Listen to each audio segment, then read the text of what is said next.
Welcome to the Cross-Border Virtual Summit version 2.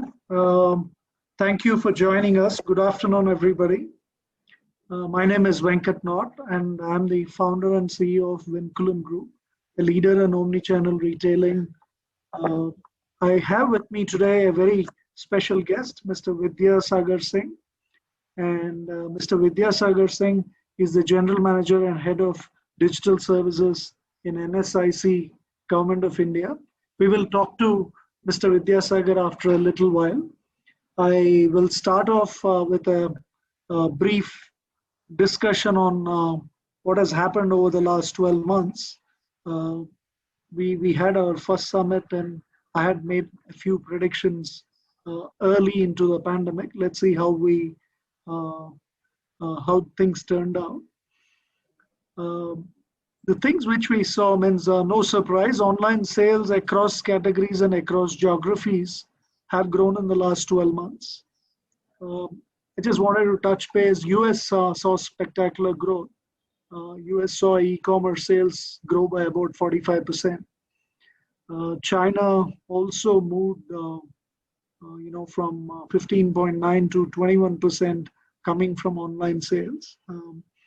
India also saw growth across categories. We expect this to continue and India to become a 200 billion market in the next 4 years. Most markets have seen growth. Now, the growth I was predicting more around the 30% plus mark of overall retail sales. It turns out that it's been around the 20 to 22%. So it is a little lower than what I expected, but that could be because of various reasons. But also B2B played a big role in terms of large ticket discounted sales, which big online portals had worked on.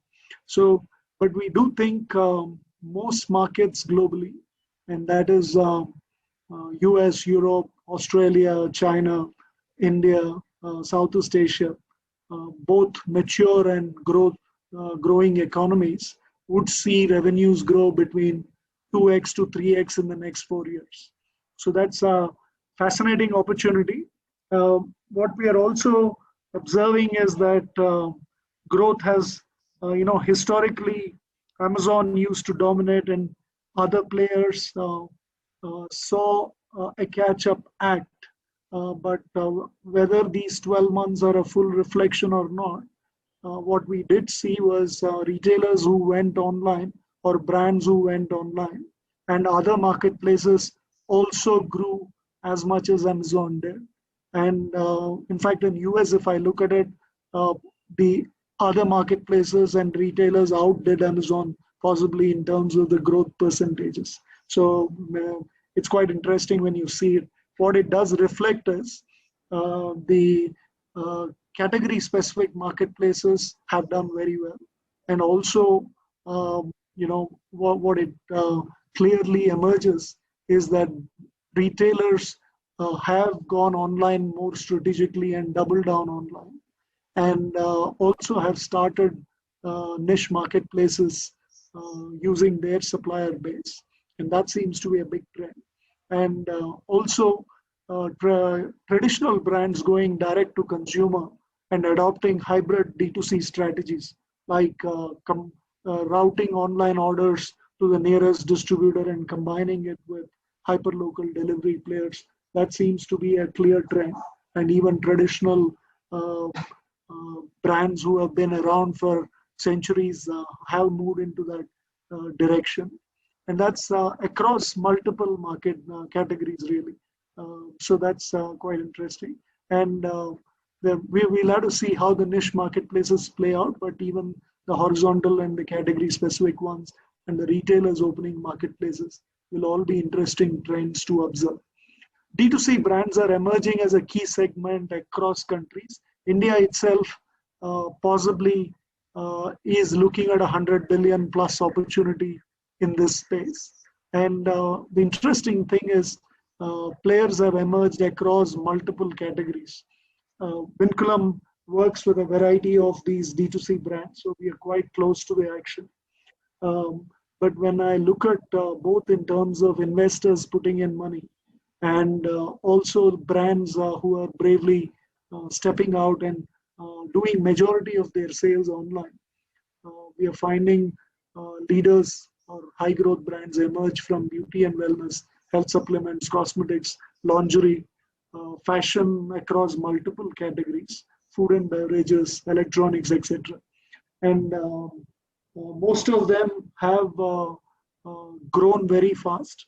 And what it took traditional brands many years to achieve, they have been doing it in a matter of maybe 1/4 or 1/5 the time.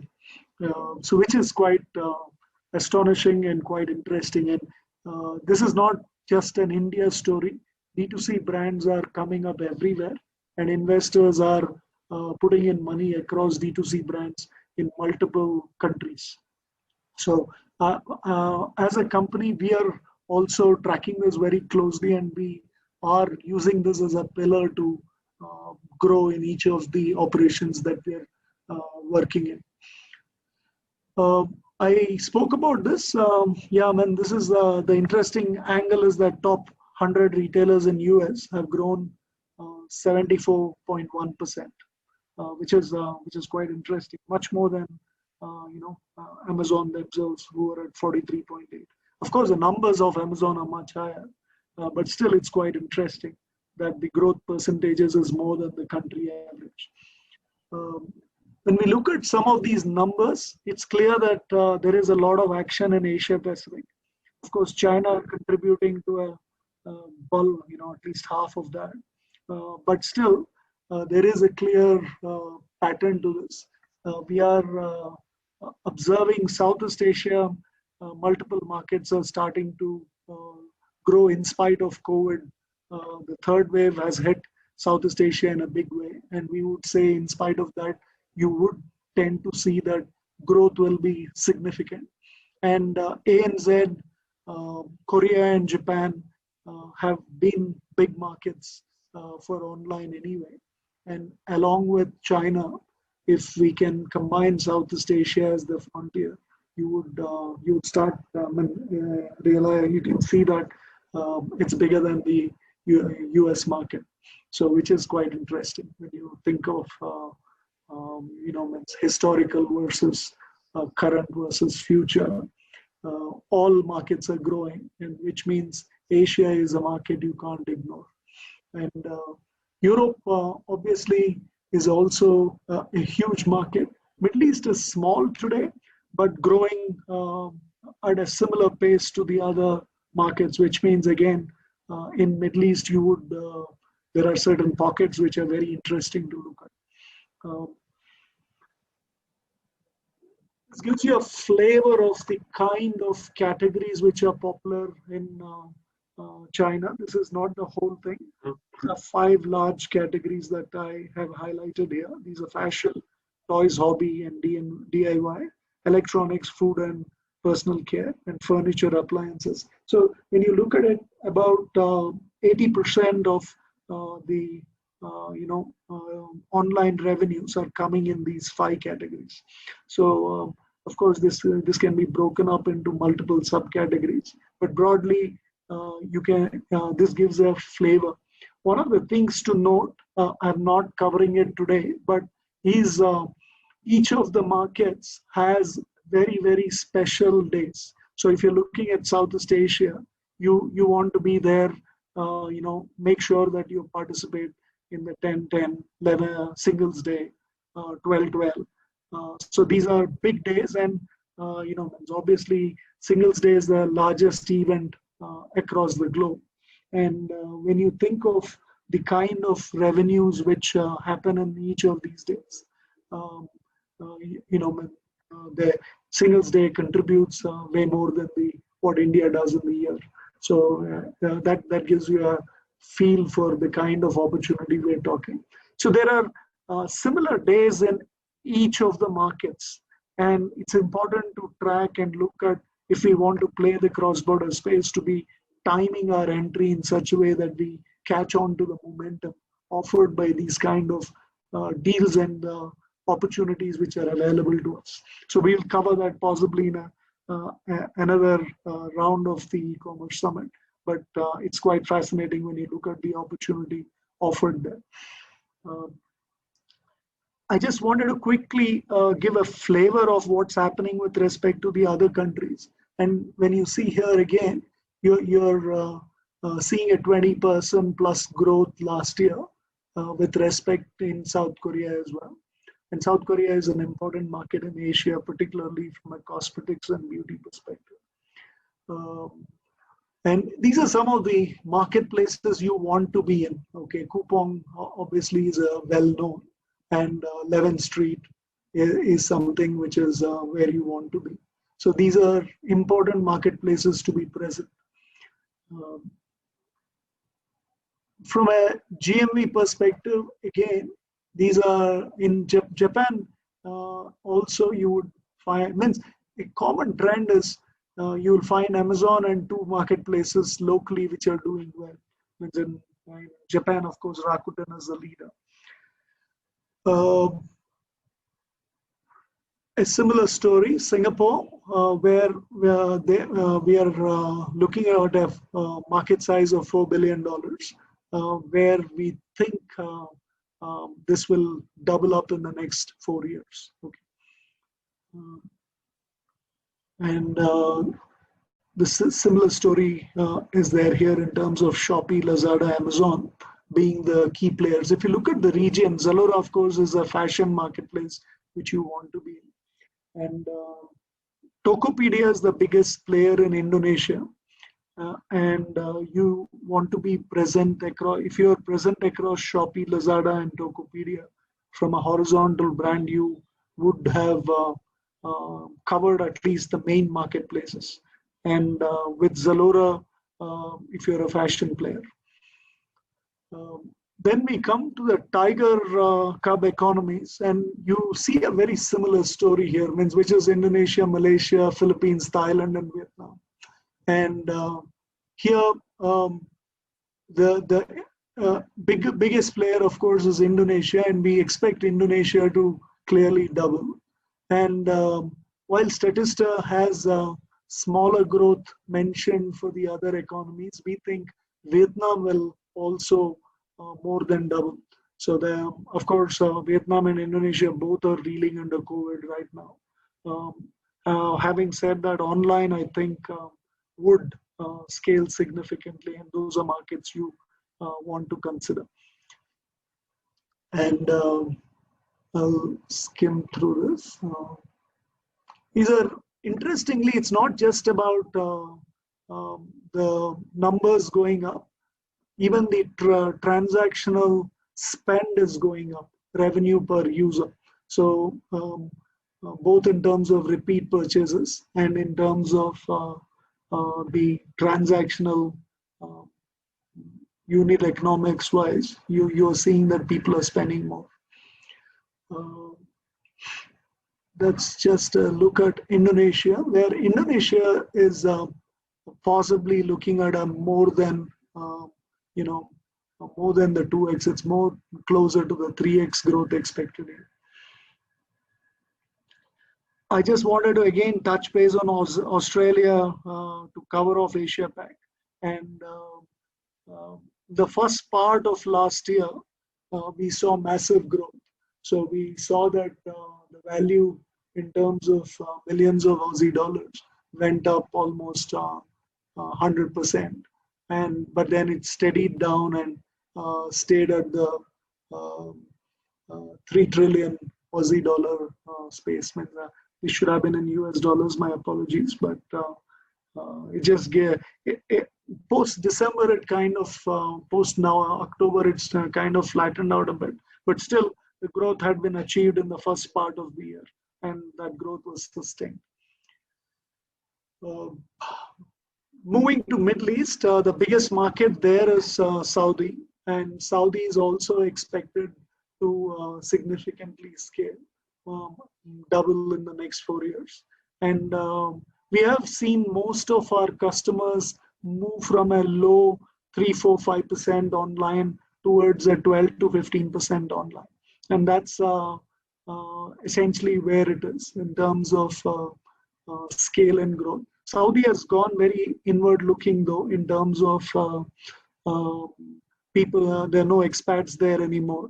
So you'll have to think of how you do the setup there and how do you work. Of course, we have a network of distributors to help brands to be able to, digitally scale in Saudi. And there are very interesting models which are emerging, which are in terms of being able to do a regional dropship and by connecting into players in, means you could technically connect into Turkey as well by operating out of Dubai or Bahrain, keeping goods there. You could, that's quite a lucrative e-com market. I've not put in the stats here, but it's a very lucrative market. So these are all different models in which you could explore and look at which one of these markets will make sense for you. And I do think most high growth brands have an opportunity to scale beyond India into multiple countries, and also similarly Southeast Asia into multiple countries. It doesn't really matter where you're based. The globe is the frontier, and there is a genuine opportunity. Anyway, we are all working from home, and there is a mix of waves in terms of how COVID might happen. So we need this is possibly the best time to explore more in terms of achieving cross-border revenues. And that gives you a flavor there. The main markets are Saudi, UAE, and Qatar. So there are 3 or 4 major marketplaces there which you want to sell on, but those are the markets you want to be in. So Noon, I would say Jolly Chick, and possibly Jumia should be there from an Africa perspective, but and Amazon, of course. So those would be the marketplaces you would utilize to be there. I'll then move into just give you a feel of how the new sellers are coming up in Amazon, just as a data point. So when you look at Amazon, you are seeing that India has a lot of new sellers on Amazon, and but the volume of sales, if you look at it, we are still a shade of China. So is there a way we can do more? And can our big base of local brands, D2C brands, MSMEs, can they play a pivotal role to take a pole position down in the future? That's something which I wanted to discuss. And we have, with that, I'll actually possibly move into our next phase of discussion. Just on Vinculum's model, right? We obviously have a platform which enables brands to go B2B, B2C, and D2C. And we work with 800 plus brands across Southeast Asia, Middle East, and India. What we have done is to create a network of digital distributors who are all customers of Vinculum in every part of the world, and created an ecosystem of being importers on record and logistics companies to work along with the distributor and help brands to use our platform to tap into the international markets if that works, or if you need someone to represent you and sell digitally, we have created this whole network of digital distributors. So with that, I'll actually pass on to, I'll invite Mr. Vidya to join us into the discussion, and I will stop the share here and open up the video. If there are any questions, I can take it separately or I can do it now, but I wanted to use as much time as we can with Mr. Vidya, and we are privileged to have someone like Mr.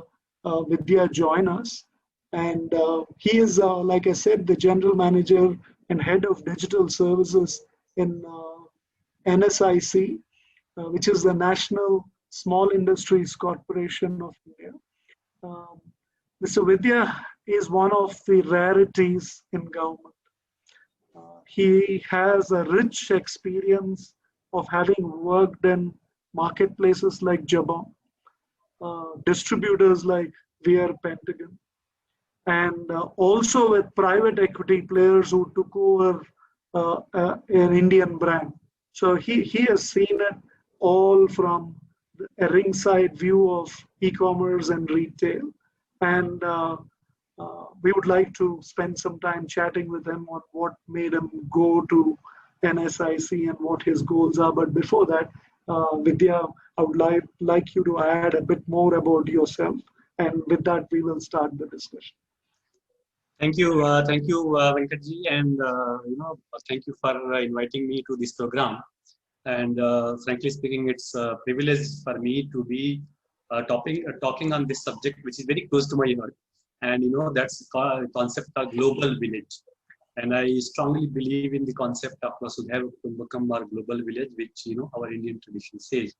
And with that, I believe the world is market for all good brands or good seller or good retailers. So before I start talking into that, and I start taking questions. So as you asked first, so my brief introduction is that I have almost 22 years of experience in global sourcing, retail, export merchandising, and e-commerce. And I started my career with international business. I am an MBA graduate in international business, and I started with sourcing agencies. So I spent quite a lot of time, almost 10 years in international sourcing agency, including the Vinculum, which is the world's #1 consumer goods sourcing company. And I handled lifestyle categories there. Then the retail was the happening thing in India. Domestic retail, when Walmart, Reliance, Aditya Birla, everybody was venturing. And I joined one of the Indian MNC conglomerate, Aditya Birla Group, as a category head. I saw that, the sourcing, for international, markets or buyers to, buying and merchandising it, pricing it correctly for Indian consumers. So that was the, I would say, journey from Vinculum to Aditya Birla. And then I got an opportunity to work with TPG Wholesale, which was primarily taking care of Vishal Megamart. And then again, Vinculum, sir, was a distributor based out of Hong Kong, right? So yeah, so they are called a kind of sourcing agency or buying agency technically, and they represent many of the top Indian brands to source their needs from India, China, Philippines, Vietnam. So they have offices across multiple countries, and end-to-end sourcing means they take care of the whole quality, delivery, sampling, pricing, and everything. So that was a good exposure. I traveled internationally. I understood the quality requirement, how international buyers, what they want, and all those things, which was beyond Indian level. And then moved to TPG. Then again got an opportunity to work with a leading fashion player, e-commerce. That point of time, Jabong, which was later bought out by Myntra through the Walmart group, and it's merged into Myntra.com. So from sourcing to international retailers, then moving to domestic market, and then moving to e-commerce company. So as you said, so I clearly saw this journey of the MSMEs or the suppliers, who are selling, kind of institutional order, made to order for international market or international buyer in their brand name, and then selling to Indian customer, maybe in the name of the brand name, in the Indian retailer brand name, or under their own brand name, and then again utilizing the technology, which is the Jabong, unselling Jabong. So I could clearly see, to be very frank, that some of the challenges which we were facing in offline retail.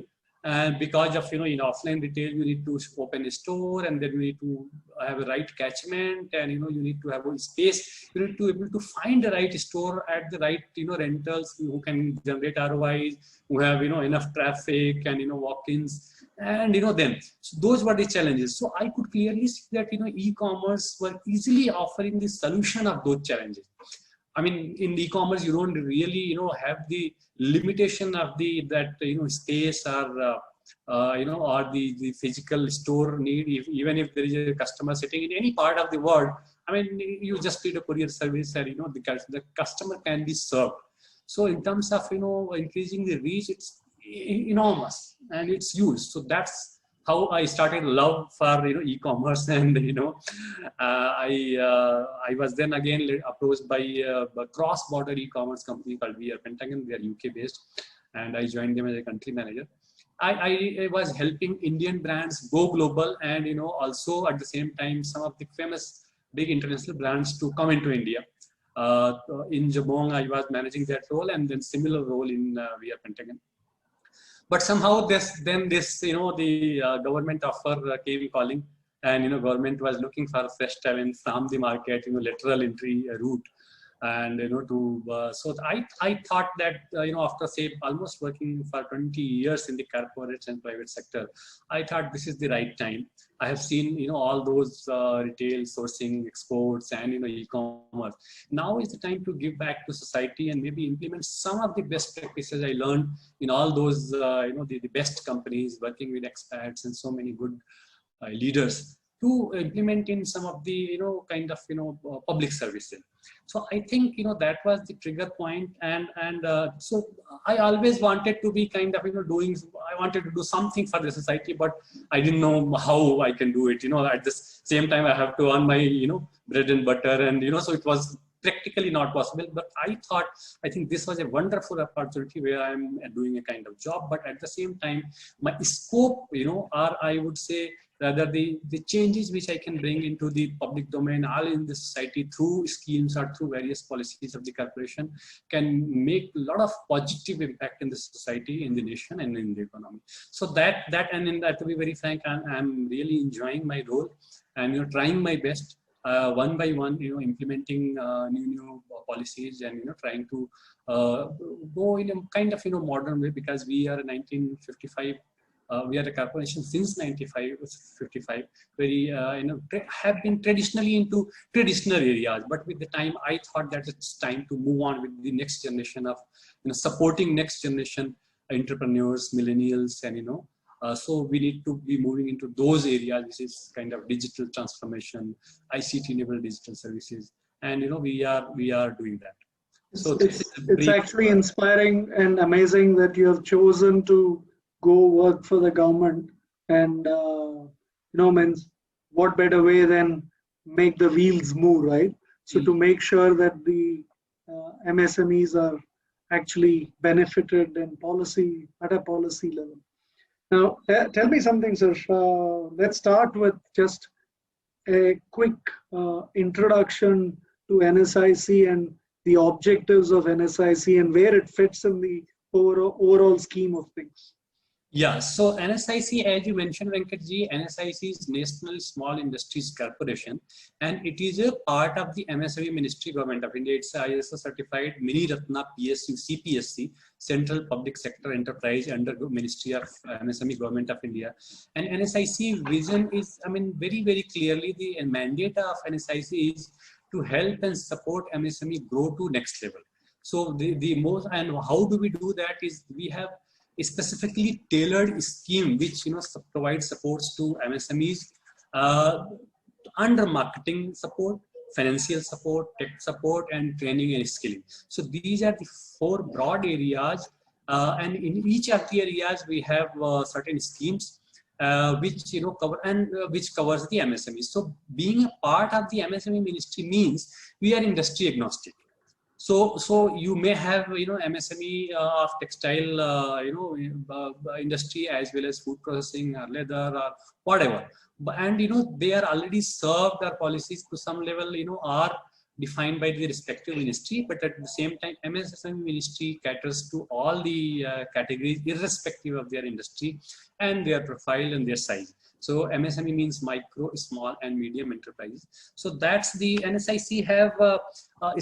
We have hundreds of offices across India. Cover almost all the major industrial cluster. As well as now things are moving on a digital model. So we have also launched a mobile app in the name of MSME Global Mart, which is listed on Google Play, and we have also utilize the existing infrastructure of the MIT, which is Ministry of Electronics and Information Technology, Government of India. So they have a super app called Umang. So the idea is that, all the government, schemes and support, citizen-centric services should be available on one single app, which is Umang, and so that any citizen sitting in any part of the country is able to avail those services through the Umang. So recently, with the help of Ministry of Electronics and IT, we have collaborated, and MSME Global Mart services are available on Umang app also. And in fact, we are proud to say that we are the first one to be available on Umang app from the MSME segment, among the central and all the states scheme. And with the 4 crore plus downloads of the Umang app, we hope that, our schemes, we will be able to reach to these 4 crore users, and more MSMEs would be able to take the benefits. 30x growth, sir, with the population of India. Yeah. So I will come back to these 4 pillars that you are talking about, which you support. Just for everybody's understanding, what is the size we are talking? How many MSMEs are there? So Venkatji, so it's very interesting to know, because, and I think it is very informative also, that India was probably the first country across the world who started using the word MSME, micro, small, and medium. Otherwise, in most part of the country, the normally used word was SME or SMBs, small and medium enterprises or small and medium businesses. And in fact, United Nations have adopted this MSME terminology, and on 27th of every June, the International MSME Day is being celebrated. So when I talk about MSME, so there is a definition, and there is eligibility criteria as defined by Government of India. So I would like to tell about that before we come into the number. So MSME, as per the Government of India, MSME definition is based on investment in plant and machinery and annual turnover. It is combination. Earlier it was only plant and machinery, but from last 1.5 years or so, it have been revised. And earlier there were 2 categories: manufacturing. For manufacturing category, there was separate criteria. For services, there was separate criteria. But now it have been merged to make it simple. So as per the current criteria, any units, any enterprise or any units, business units, firm, company having investment in plant and machinery up to 1 crore and with turnover of up to 5 crore is called micro. For small units, the investment in plant and machinery is up to 10 crore and turnover has to be up to 50 crore. And above 10 crore and up to 50 crore investment in plant and machinery units are called medium enterprises, and turnover is up to 254 crore for a medium. Beyond that, whether investment in plant and machinery or turnover, the units will be called, large enterprise in India. So with this definition, 99% of the enterprises in India are MSMEs, because the number is huge. And so now we will come to, so before I talk about the number, there is a very recent development, some maybe 10-15 days back, the existing cabinet minister, Honorable Gadkariji, made some positive changes in the definition. So till now, the retail and wholesale category was not defined as a MSME, and they were losing out on certain benefits which otherwise they can avail, by categorizing as a MSME. So recently, there is a government order have been issued, wherein retail and wholesale trade have also been included as a MSME, and that number is 2.5 crore. It's only the retail and wholesale category. But primarily, so what the retail, now this retail and wholesale category enterprises will be primarily beneficial to them will be that they will be able to avail a kind of, subsidized loan or, finance at a special rate as defined by the priority sector lending under RBI. Because priority sector lending means that all the banks are mandated to, they must meet certain, size of their loan book to priority sector lending. And so they are they have to chase that and they have to deliver that. So this is one. And otherwise what happens is, by this MSME definition, there are many benefits. If any MSME is, any enterprise is registered as a MSME, so they are entitled for, the first one, big one, if I talk about, is the special preference in public procurement, which is the public procurement policy. It is defined by Public Procurement Policy 2012. And what it says is that any enterprise MSEs, only micro and small are here given that special preference, not the medium, because especially government especially want to support smaller enterprises. So any MSEs who are registered as a MSE will be given preference in public procurement by all the central government department, ministries, PSUs, whether it's railway, whether it's defense or any ONGC or any companies, right? So this is less than 50 CR in turnover, correct? Yes. So, out of total procurement, annual procurement, 25% have to be procured by the MSMEs. So this is the mandate to all the government departments, and it is tracked very, very, very seriously. Government is after it that this target must be met, because then only MSMEs can be scaled up, and they will be given the bigger opportunity and better opportunity in public procurement. And India is a developing country, and our public procurement is worth $1 trillion worth of opportunity for MSMEs. So this is a big opportunity. So out of that 25% for MSMEs, the 4% is reserved for enterprises from SC/ST category, and 3% is reserved for the enterprises owned by women enterprises. So that is the special preference. And again, very interesting is that there is a list of 358 items which is available on DC MSME website. 358 items are reserved to be procured only from MSME. So those 358 items can be supplied to government department only by MSMEs and not by the large, not even MSMEs, but MSEs, and not by medium and large enterprises. So that's again a good thing. Now coming back to the numbers, so if we talk about the Government of India definition and the census, in India there are 6.3 crore MSME as per the ministry data, and it is as on May 2021. It's quite updated. And if we see the category-wise breakup, in category in the sense micro, small, and medium, then 93% out of this 6.3 crore are micro. Roughly 6%, approximately 6% is small, and 1% is mid-size. So this is the breakup of that 6.3 crore. And we know that MSME numbers, importance of MSME in Indian economy is that they contribute almost 30% to GDP, overall GDP. They contribute 40% to exports, 45% to manufacturing, and you provide employment in a huge number as compared to the per crore investment in large enterprise. And if we compare it with the per crore investment in MSCs, the number of employment generated is almost 5 times higher than MSCs. So that's the priority area for government, and government is working in a big way to support this sector. And sorry, did you actually tell us the number, sir? How big the number is? Yeah. So I said it's 6.3 crore MSMEs. 6.3 crore. Okay. Yeah. So that's a fascinatingly big number. Yes. And tell me something. There may be younger startups who may fall into this 358 items that you're mentioning. How easy or difficult is it to do business with the government? So frankly speaking, with the under ease of doing business, with the Modi government, when they came for the first time, so the things have been really made simple. So earlier the system was, there was a body called DGSND, and you have to get registered with them, and they were not, and people have to run around from pillar to post to get themselves registered as MSME. There will be a lot of paperwork will be asked. So government has really made it simple.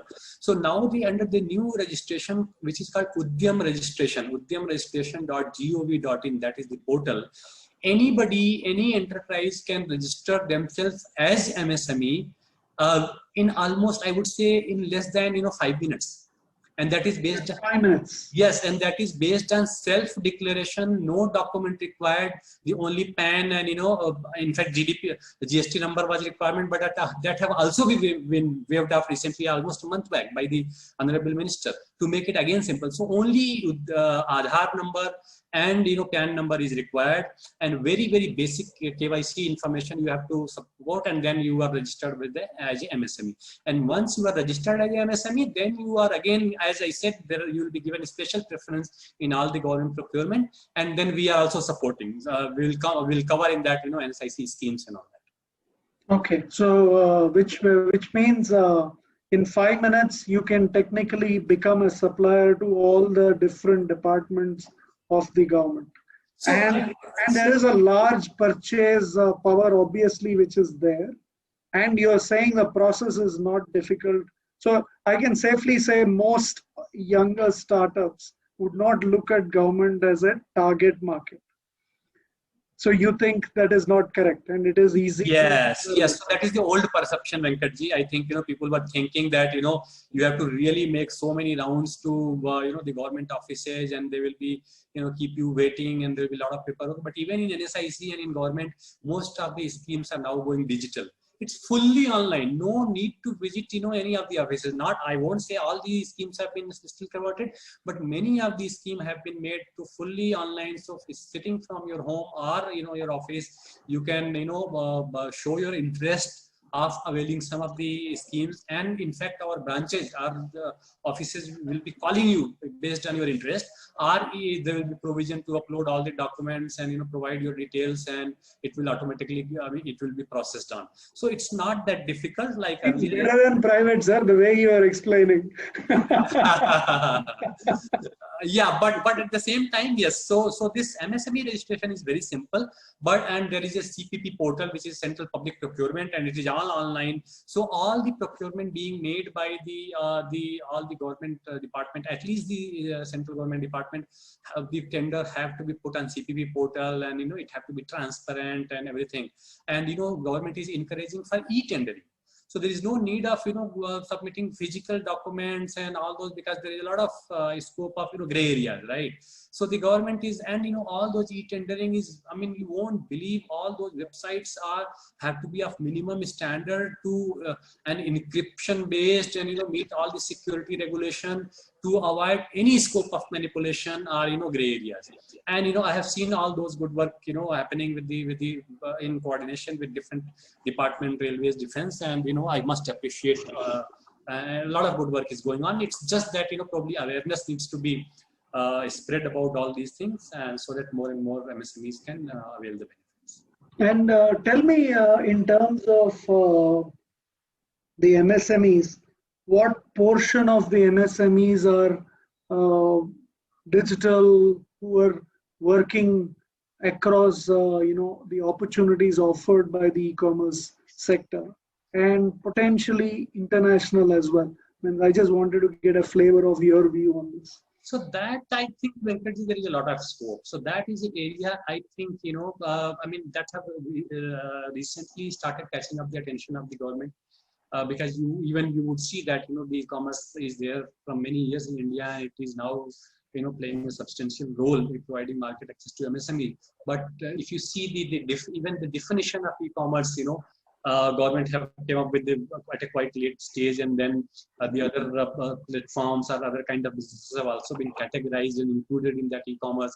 Draft e-commerce policy, you see, is being worked upon. The one policy came up, then the 2-3 policies, was floated by the DIPP, Ministry of Commerce, which I also had a chance to have a look for the feedback. And then recently, in a very recent one, the some amendment in the draft e-commerce policy have been suggested by the Ministry of Consumer Affairs. So which primarily, with the view to take care of the consumer interest, because certain gray area or gaps are there.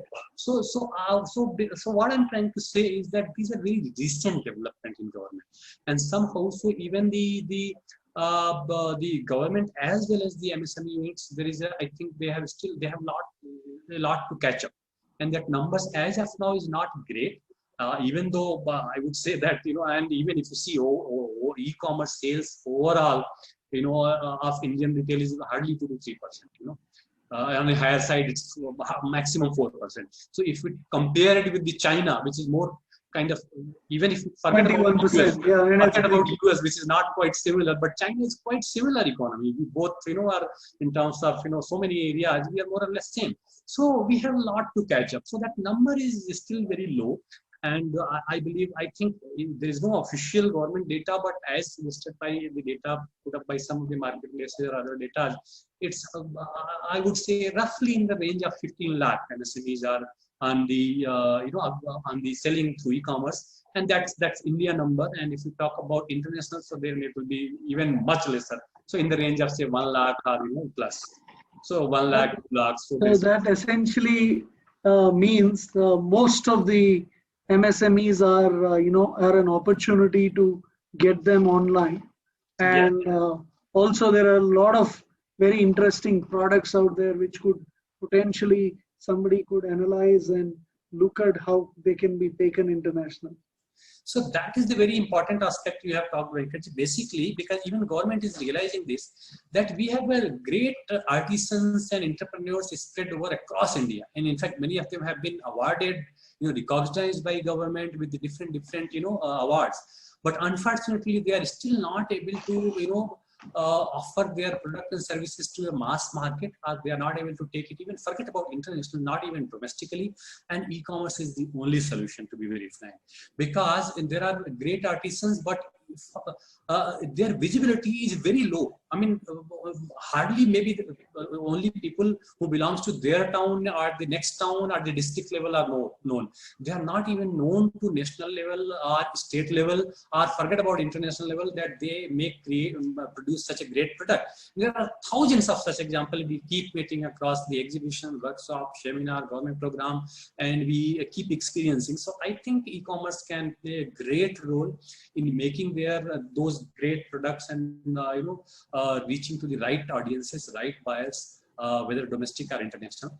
And I see a lot of role play by the marketplaces and companies like yours, or even other similar companies, in making it happen. Because government cannot reach everywhere, and government can try to create enabling ecosystem, or try to create a kind of policy. But ultimately, all players have to work together to make it happen. It's absolutely well said, sir. So if I look at, there are two parts to the question. You obviously said there is no visibility. What are the other challenges faced by the MSMEs as per you? And what is NSIC doing to enable, or let's say so other departments or through the government are doing to make it easier for MSMEs to tap into this opportunity? So Venkat, as you see, so there are a few quite evident challenges. I mean, it's quite obvious to and known to everyone, but probably a lot of work needs to go on in that area. So some of the challenges is that lack of awareness. The first and foremost is that still many of the MSME do not know that these e-commerce or digital transformation have the potential to change their life, or to grow their business by multiple fold.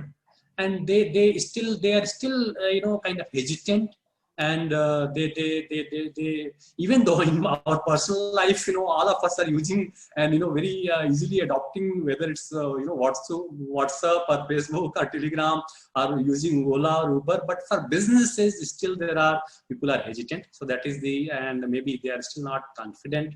So there is a awareness gap, I would say. Then there is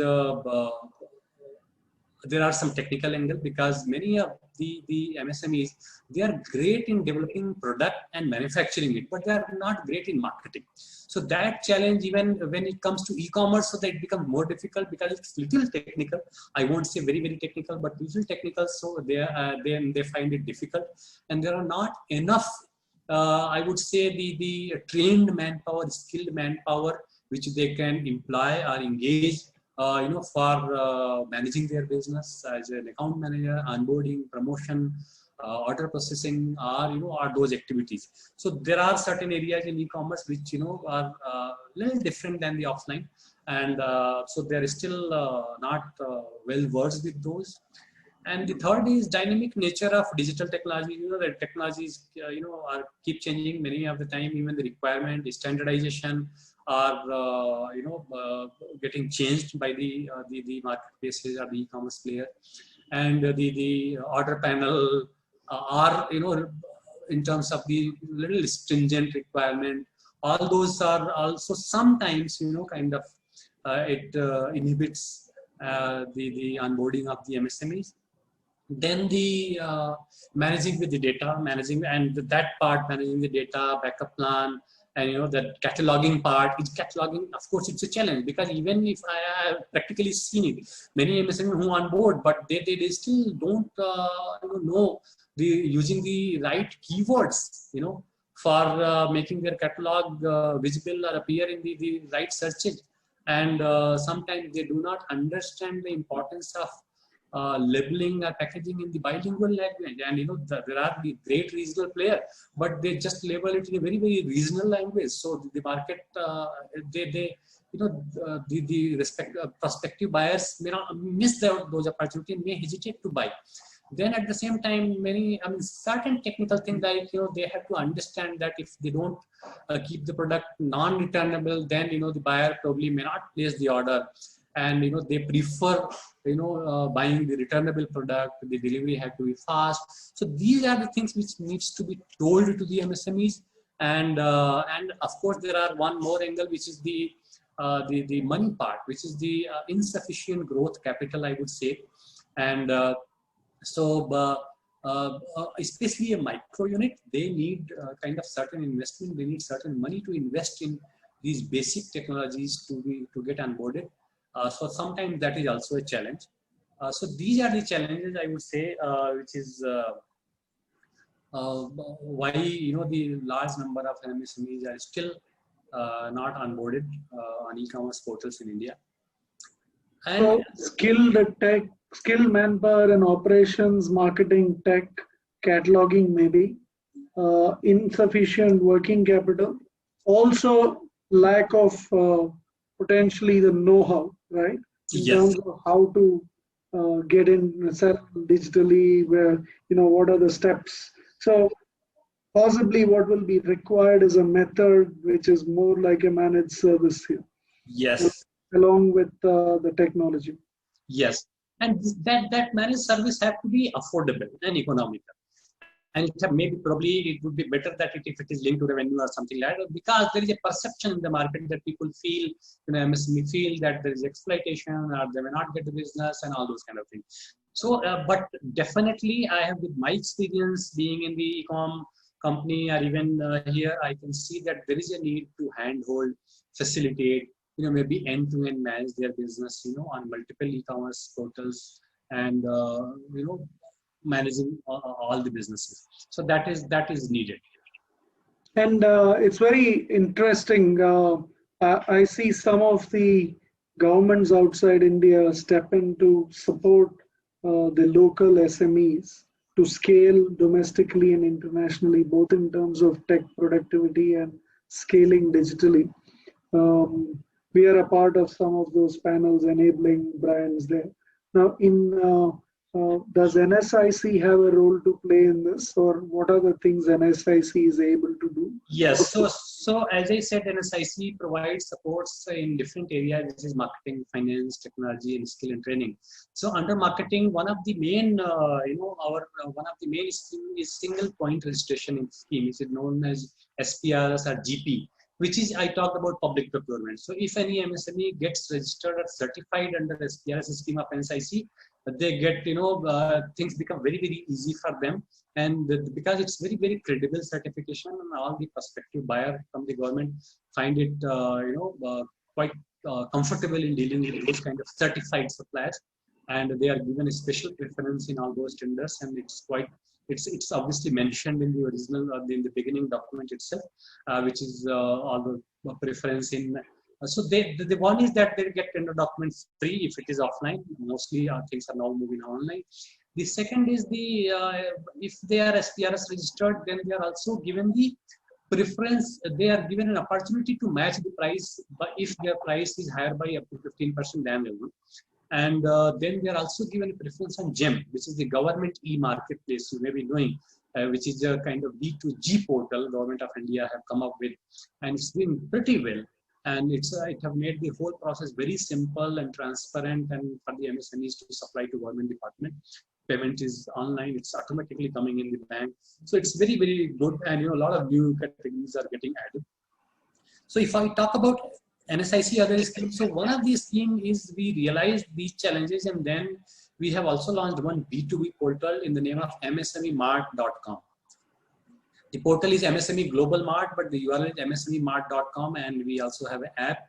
And so what we try to do is we try to solve some of these problems which I talked about. So that visibility part, if MSME units are not getting visible, are great artisans, great product, they're because of low visibility, in the physical mode, their business is hampering. So we are trying to make them digitally, visible. We try to make their profile and catalog available on the internet, so that their searchability becomes easy. More and more prospective buyer can contact them. And other important, so there are two parts for most of the MSMEs. The business comes either from the corporate or from the government, right? So these are the two parts. So either some of the people find it comfortable dealing with the private and corporate, and some of them may find comfortable dealing with the government because of the payment assurance and so many other reasons. So we try to help MSMEs in both these marketing access areas through the MSME Mart portal. So the first part, which is the corporate, is if their profile and catalog is updated, and there are a lot of features. They can put an offer, and we can make them their featured catalog. So then there is a higher chances that they will get inquiry, trade inquiry, or they will be contacted by the prospective buyer, either the peer group, which is the MSME itself, or the other corporates. This is one, and they may convert it, and the transaction happen offline, and both of them can agree and close the deal. It's almost like an Alibaba style model. Something similar to Alibaba and India Mart, but with a government flavor, because their fee and the subscription charges are very, very high, whereas it's a kind of promotional scheme at a very, very nominal fee or an annual membership basis. And there is unlimited catalog, and those options are there. It's not restricted, right? So that is one. The second part is, since we are a government organization, and I talked about there is a big opportunity with the government system, which is public procurement. So we try to facilitate and enable public procurement through the portal. How do we do that? So, what we do is just based on the keyword which is put in by the MSME unit while registering on the portal, we send them all the matching, only filtered and matching keyword based tender alert or procurement notices alert in their inbox. So they don't have to visit multiple portal of multiple government website, different department agencies, and they will. So it's become very easy for them to participate. We have recently added, one additional feature which is called award of contract or intelligence information. There are certain procurement which are recurring in nature, uniform, defense uniform, or the government hospitals, bed linens or railway. So all these are recurring in nature, consumable items. So if any unit is for the participating in that tender for the first time, so he does not know, what is the right price to quote. His cost may be X, but he don't know what should be the range he should be quoting on. So we have started providing award of contract information, which is a kind of providing some kind of intelligence. And if so, what we do is that we provide this information that last time when this tender was awarded, whom was the company who qualified technically and financially, whom were the units who got awarded this tender, what was the name, and at what price. So if any new unit get this information, that's a lot of help for them, because there is a possibility that they will not go out of the track in terms of quoting, and so they get benefited. NSIC also have one scheme called consortia and tender marketing. So what happens if a MSME units find that, okay, I've got the SPRS done and then certified, then now I'm registered on a B2B portal, msmemart.com, now I've got this tender. But I find that, this maybe either there are some clauses which are restrictive in nature and my documents will not support me and my tender will get rejected, or if the tender value or quantity is too big for me, so I cannot participate, then they can seek NSIC help. And in both the cases, NSIC can help them. So what NSIC does is, on behalf of the MSME unit, NSIC participate in the tender. So the chances of rejection is almost nil, because being a government NSIC supports the tender for the MSME and says that we stand behind the MSME. Yes. So we do a back-to-back agreement, and if they are SPR certified, then on their behalf we participate in that tender. And but of course pricing and everything is as per the MSME. So if they code it right, so they get awarded, and if they get awarded, then we pass on and they have to execute that. The second part is if it is capacity is beyond their then the similar MSME.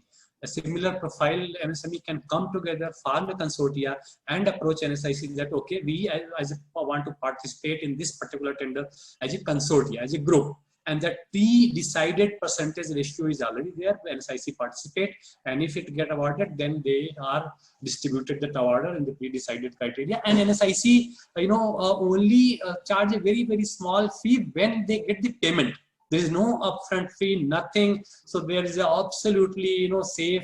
And when the payment is get NSIC charges a very nominal fee from the payment and for all this support. So this is all. So this is what we are trying to do is we are trying to enable people come on the digital platform, increase their discoverability, and we have ready-made templates through which they can upload their profile, they can create their catalog, and we are also trying to impanel some of the cataloging agency, because still many of the people are do not update their catalogs, so they miss out from the prospective opportunities and trade opportunities. So we are also trying to do that, and we have already launched the app, which is a very user-friendly, very small app. As I said, we have gone on Umang, and we are utilizing the government database to promote these services. So one more thing is what we have very new thing in what we have done in NSIC is that we have launched ICT-enabled digital services. So most of these MSME units need accounting software, right? Because GST is mandatory. They need ERP, they need CRM, they need some kind of designing CAD software. They may need this eCommerce software. So what we are trying to do is we are impaneling the service provider, the leaders, and we are promoting their product among the prospective MSME, and we are meeting the MSME need, eliminating dealer distributor, and we are getting a special offer signed from the service provider or the company because because of expected volume, and through all our field offices and through our portal we are offering those special offer and those products to MSMEs, so that their digital transformation journey becomes faster. The adoption becomes easier and faster, and they deal with the trusted kind of products which are tried and tested. The exploitation are not there, and we have already impaneled some of the big name in the industry of the world level and India level, and it's ongoing. So expression of interest is open for all any such prospective companies, and we will be happy to. That's completely amazing. So that's actually that sounds very much like the way Singaporean government thinks, and they actually do a digital productivity grant kind of thing for the SMEs locally, where if you implement the empaneled software for productivity, the government will actually give a grant to the the company which is enabling it. Again, means these are some interesting. So we have, so apart from NSIC, Ministry of MSME also have certain similar scheme which is called Digital MSME.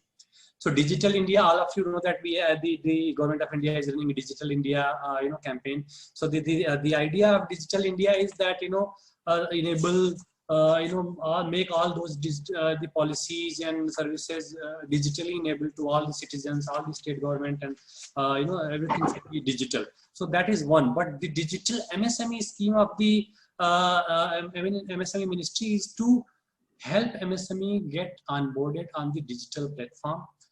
They avail these digital transformation products, digital journey, those software, SaaS, PaaS, everything. So many of them, and there is a provision to promote, or create an ecosystem, create awareness, provide training, develop some kind of e-platform where all the information can be provided at one place to MSMEs. These are the certain initiative under digital MSME, and it keeps evolving. So the best part is it keeps evolving, and Government of India Ministry is already working on to provide certain kind of maybe support, financial support to MSMEs to avail benefit, of the growing e-commerce market. Because everybody have realized, you may have heard our Honorable Finance Minister in the in the last May, when she made a lot of announcement that we realized that the physical exhibitions are not going to happen very soon, and physical exhibitions were one of the main important kind of platform where MSME units were trying to get benefited by visiting that exhibition and contacting the prospective buyers and getting the orders. But since now the physical events are not happening due to COVID and lockdown, so the only way left is the virtual exhibitions or the e-commerce route. And Government of India is very much aware of these, and the government and ministry is working on to enable the virtual exhibitions and e-commerce to support and facilitate MSMEs for participating in these events. That's fascinating again. So just going back to the definition again for the plant for the investment and manufacturing, would the definition also cover software companies? Yes. So if you are a service provider, yes. So the MSME means the trading is normally not, till now it was not defined as a MSME, but recently, as I said, all those retail and wholesale business have also been covered. But for if you are a kind of software company, software product or development, product or service, both are MSMEs, and we have lakhs of software companies registered with NSIC as a MSME, and even with the Government of India. So because if you want to provide certain services to government, you have to, if you are registered as a MSME, then obviously you are going to get benefit. So yes, all the software companies are covered, and all the software companies. You don't have to be necessarily below the, you could be a larger player as well and still win the contracts. Yeah. So if you see the investment criteria, it's already made quite big. Earlier it was very, very less, but it have been increased a lot. 250 crore turnover means, you can imagine, many companies will come in. Then, sir, I can keep going on and on talking to you, but I think we have a situation where we do need to stop. I think just on the different aspects of what you're attempting, I could possibly speak to 3 hours, but we can't do that. Yeah, I understand. We'll open it up for questions. Maybe Sakshi in Vinculum, she could possibly help us with the questions which have come in, right? So I also got my cue saying that Venkat, you're running over time. So just, I will, so before we close, so it is important that, for your listeners, for MSME listener, or even all those companies who are listening us, I think I would want to tell them certain links or certain portals. So which, since as you said, we will send a note, sir. Okay, great. People who have attended, great. We will send a formal note. I'll take guidance from you, put down the links and send a nice note. Great, the reason I also kept my session to the minimum is because I know there is a lot of information from you which is valuable, and it's not so well known. Yes, both in terms of addressing opportunities in the government, and B, to know how to help scale. And we'll put something together for the international side of things and the other discussions. Sure. Okay. So Sakshi, do you want to unmute yourself and take over the questions, or you? Yes, Venkat. Hello, Vidyasagar ji. Hello. So the first question we have is from Abhishek Gupta, and the question is, how COVID has reshaped cross-border e-commerce? So I think it is quite obvious, as you say, that all of us have experienced it, and in fact all of us are consumer also, right? So during the COVID, all of us were restricted to our home. Even we could not, for quite some time we could not go even for the buying the basic items. So same applies to cross-border also. In fact, it have opened in a lot of opportunities, and it have opened in an eye of most of the MSMEs as well as the e-commerce platform. There is an immense opportunity, and I think it's a kind of blessing in disguise that now most of the people who are otherwise typically in a brick and mortar model and were not very keen or not still thinking. Now they have made their mind, and this cross-border opportunity is great, and everybody have realized it. All of us have experienced it, so there is it's a great opportunity, I would say. I'll just add to what Mr. Vidya is saying. See, primarily when you think of cross-border, the fundamental challenges which you will have is that there are strict SLAs to meet. So typically you will have to deliver the goods within 3 days, 5 days, 7 days. And obviously even customers don't want to wait. If we order something, we want the product to come very quick. So doing a drop ship, therefore, can be a challenge, which can work in some countries where it is easy for us to make sure that the products reach. That what we may have to think is to look at a regional dropship. So you keep a consignment in Dubai, and from there you can address Middle East, Saudi, and Africa. Potentially from Bahrain you can also address Turkey. And similarly, you could have goods which are sitting in Hong Kong or in Singapore. Hong Kong, incidentally, is a great location, not so expensive as you would expect. But from a logistics perspective, it's a great location. So you would keep there and you can address the entire Southeast Asia. So, and you could, again, look at a pivotal point from which you could address Europe, and US, one location from where you can cover entire US. So technically, and then that leaves you with the ANZ and South America. I'm literally saying the whole world. A regional dropship model is a method to meet the SLA requirements and also to minimize your exposure in terms of what tax you incur and how do you manage this whole process efficiently. So it means players like us, we would work with the brands to guide the process and look at what will make sense. And from there on, look at how to work with the different sales channels. And each sales channel, when we talk of marketplaces, they also enable, a regional dropship. They also offer fulfillment by marketplace. And if you have a physical store, fulfillment through the store, and a B2B model, we enable all of those through the platform.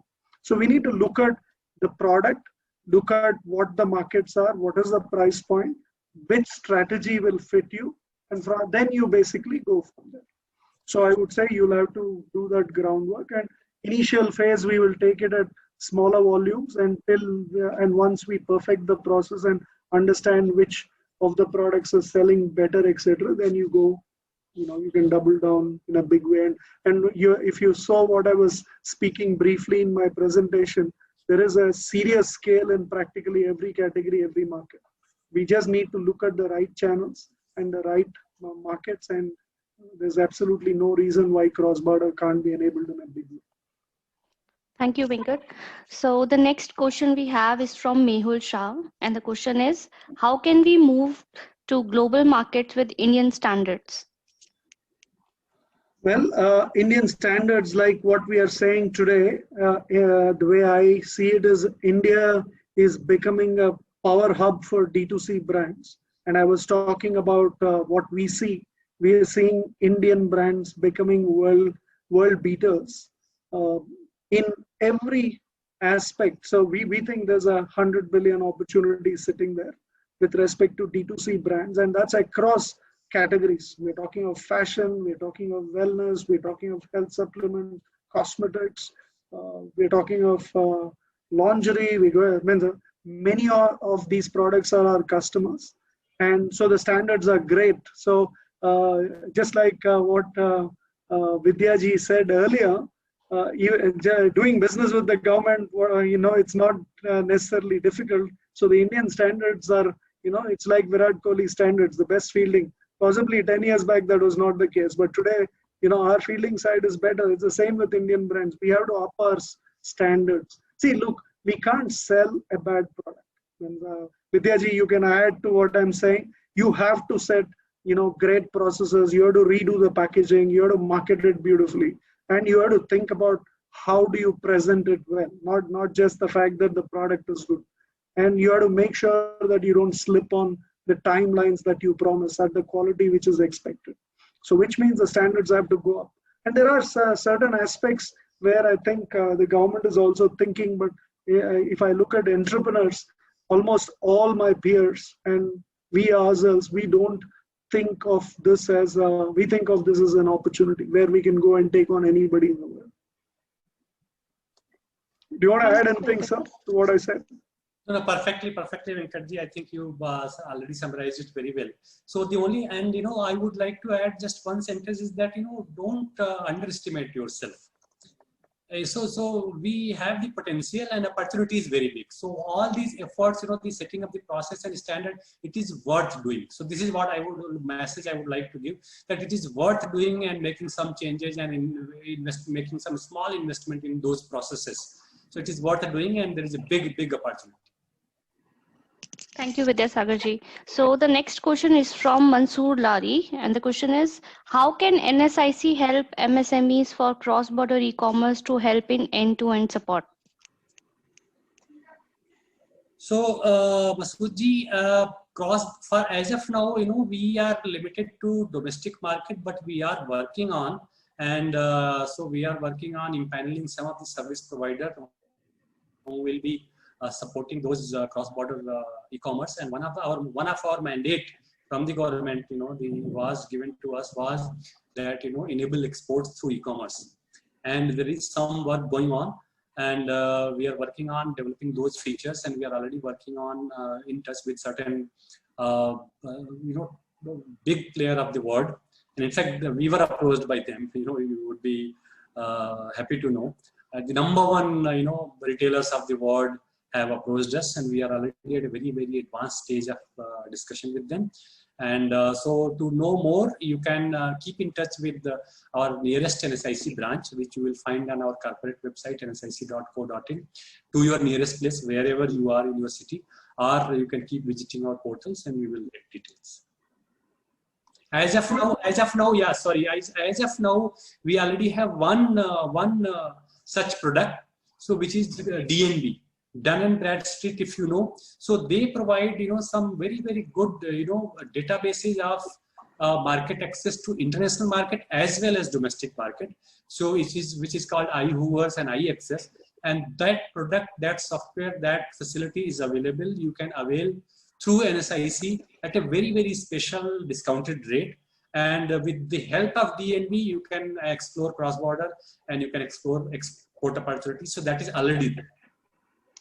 And going back to the question, I'm thinking what Mansoor ji is saying, is there a way hand-holding can be done to make sure the cross-border business is set up, both in terms of making sure end-to-end, from cataloging to looking at where to sell to actually getting the money back after sales, keeping goods in a particular place. I think that's where providers like us have to come into the picture.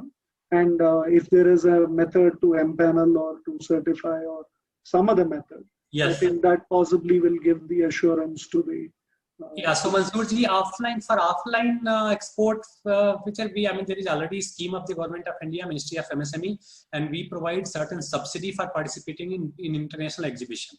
But as we know that as of now, international exhibition or domestic exhibitions are not happening. So now we are exploring other options of providing financial support and assistance to MSMEs for virtual exhibition and for onboarding the e-commerce portals. Thank you so much.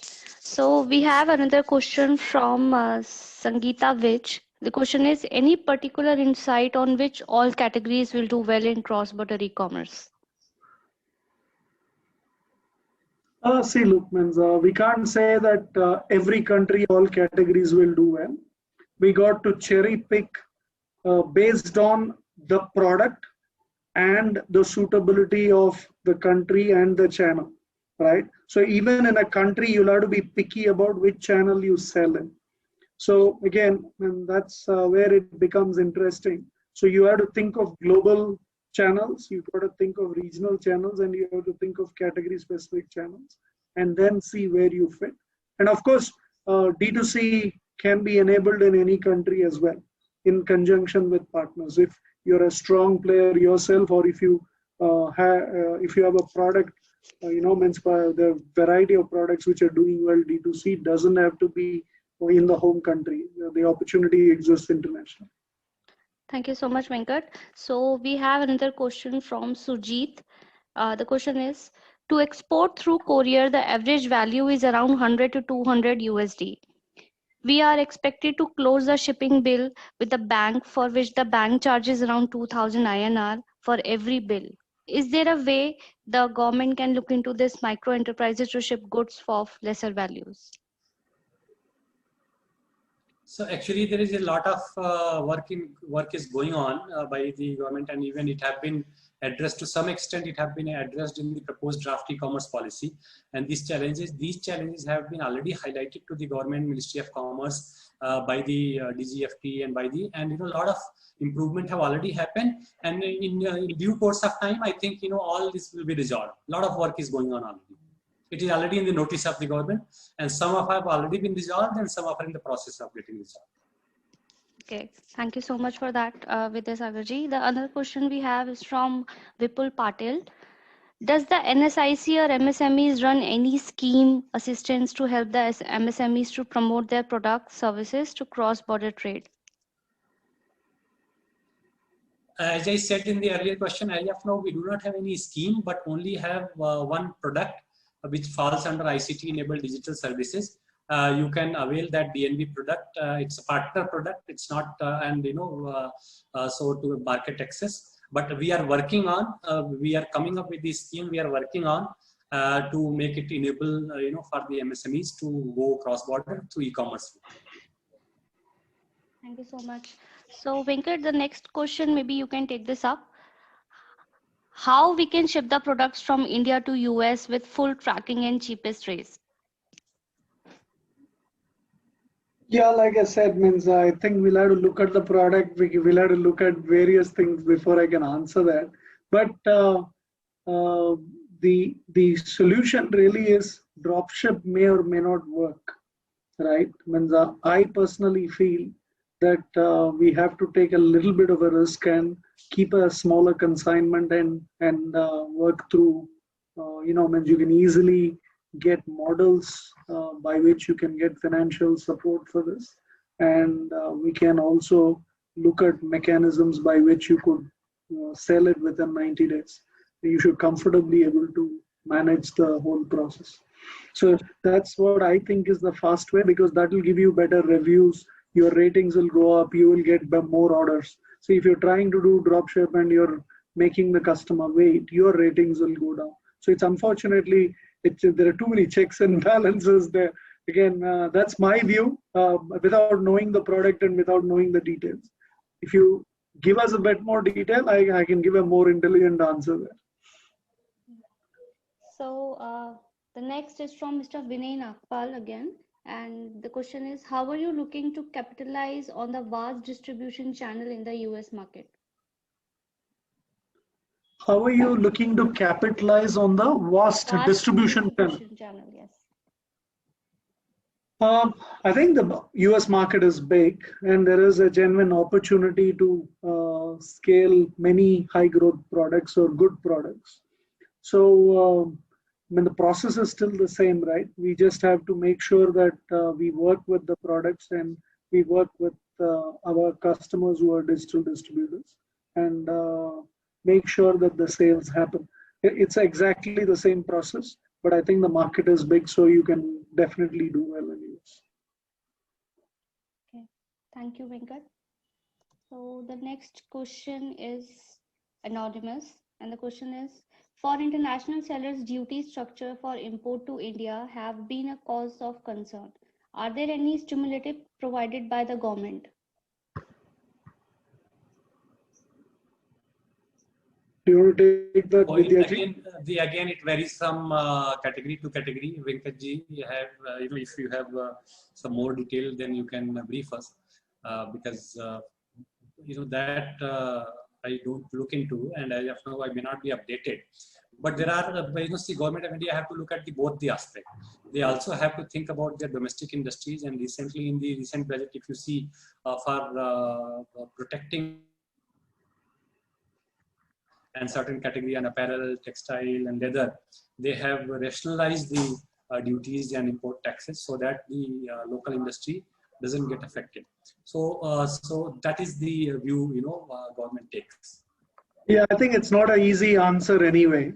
So if there is a specific industry where the duties are high, specific category, then I think representations will have to be made.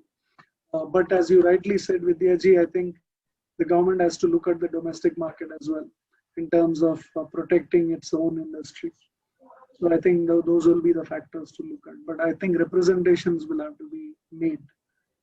And of course, we can come to you for guidance there. If there is a specific category there, we can then look at whether there is a case for it. So we are almost close to the time, and we have last question for the day, and it's from Dhruv Kakadia. Is there any logistic support schemes, especially related to the clearance from ports? Not to my knowledge, I think. Logistic support scheme. As of now, I don't know, not to my knowledge, but in terms of the clearance from the port and all that, yes, we talked about the proposed draft e-commerce policy, where all these, the government is also talking about the creating the e-commerce, a special e-commerce economic zone, and those kind of things, where everything will be enabled, facilitated, made simple, including the custom clearance, logistics, and tax rationalization of taxes, all that. So I think it may come there, but as of now, it is not in my knowledge. Okay. So we have more questions. Venkat, you want to take another question? I'll leave it to Vidyaji on his time. Well, I'm okay. I can take. Okay. We'll take one question, Sakshi, and the rest of the questions, if we have more, we can send a written response. Sure, we'll do that. So the question is from Sujit. As offline is bigger than online, can Amazon or the government help in growing the offline distribution in USA specifically? So look, you see, ultimately, Amazon, of course, is an online player, right? So, but that doesn't mean they don't have business models which enable work with offline. For example, in India, if you look at it, they have many B2B brands which Amazon works with and proliferates it through Kirana stores, etc., so that people reach it easily. So there are multiple brands they work with. There are partnerships in terms of omni fulfillment that I spoke about, where Vinculum, for example, is integrated to every marketplace, which offers omni fulfillment in terms of fulfillment of orders through the inventory in store. And we also enable fulfillment from inventory lying with the distributor and with hyperlocal people delivering home. So these kind of models exist everywhere. And with respect to what we do, I would say is we look at a hybrid model. So we do work these are digital distributors, but they also look at whether there is an opportunity to work with certain large local retail players, our partners and customers, I'm saying, so that the brands can get access to the market through multiple ways. So to me, at least, I see each of these channels as important. Digital is the way to go, but you will be in social channels. You will also exploit the offline stores wherever the possibilities exist. And over a period of time, I would say online will keep moving more and more, will eat into the offline market, but offline is not going away anywhere. So Vidyaji, if you want to add anything, please do. So that's perfectly, Venkaji. It's the omni-channel or hybrid model is the future. Offline and online both will exist, and it is already happening. The online players are opening the offline stores to give a touch and feel, and offline players are opening the online websites or distribution model. So that's the way forward, and the future is up for omni-channel hub. Okay. Thank you very much for attending the session. Hope it was useful. If there are questions, please feel free to write to us. I will work with Vidyaji to get a list of all the useful links and send it across to everybody who attended. Thank you very much for your time. And thank you, Vidyaji, for giving your time. Thank you, Venkatji, for the invite, and it was a pleasure. Thank you. Thank you.